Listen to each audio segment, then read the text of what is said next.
we are learning more about this manhunt in Minnesota. Back to our top story now. The double murder suspect, Vance Boelter is his name. He was captured after killing one couple and wounding another. Our next guest knows something about coordinating a massive law enforcement operation. Ed Davis is the former police commissioner of Boston, and he is the founder of the Ed Davis Security Company.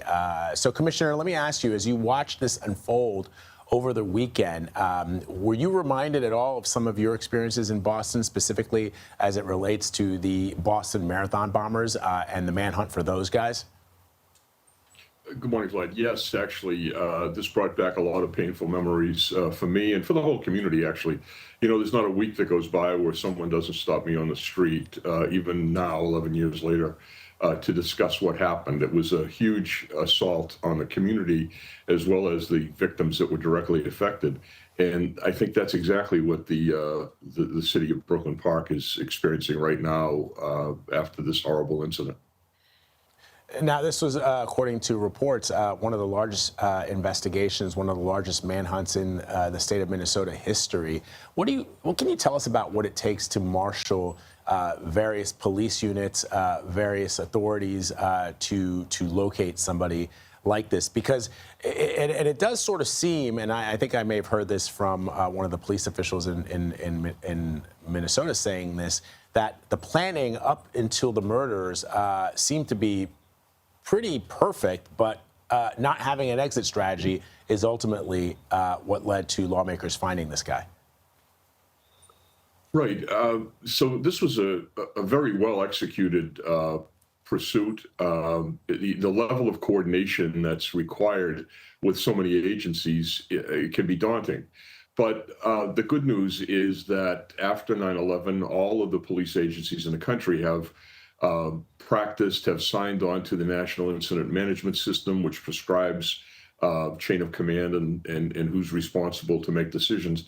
That takes a lot of the difficulty out of it. The other thing is, and I teach this when I travel around to talk about how to manage these events, is that people need to make relationships before the incident occurs. And I think that's exactly what you have seen in this particular case. The officers and the federal, state, and local agencies work together seamlessly. The other thing I want to say, Vlad, is that it was really the heads-up play by the officers who arrived in the middle of the night at the first shooting scene to say, we better go check other legislators in this area. If they hadn't done that, they would not have confronted the shooter. They would not have had possession of the vehicle that he was using, and abundant evidence that they used to pursue him.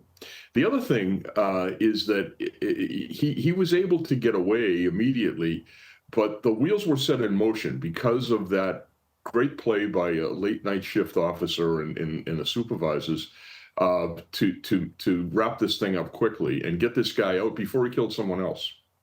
Yeah, that's an excellent point. I mean, and it's sort of disturbing as a citizen to know that in this day and age, that is the way that police officers think about incidents like this. If there's a lawmaker targeted, immediately they start to think about other lawmakers in the area who might be targeted as well. We all remember a judge, for example, in New Jersey, whose entire family was killed. And these things are becoming increasingly more common. And before I let you go, though, I got to ask you, I know you run a security company, but I think for a lot of people, it's incredibly troubling to know that this guy, who apparently, according to our reporting on the ground, was also trying to launch some type of security company, had access to the kinds of tools, if that's for lack of a better word, that he was able to use, including uniforms and police lights and certain types of vehicles, and obviously the weapons, which everybody in this country can seemingly get their hands on if they want them.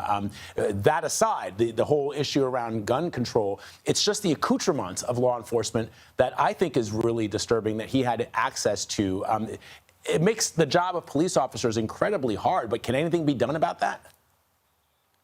Well, it's an excellent observation, Vlad, and we've been talking about it in the business for decades. It is very easy for someone to go to a police equipment or supply store, pick up all that kit that you saw and make themselves off to be police officers. I think it may be time for some regulations to be put in place on that.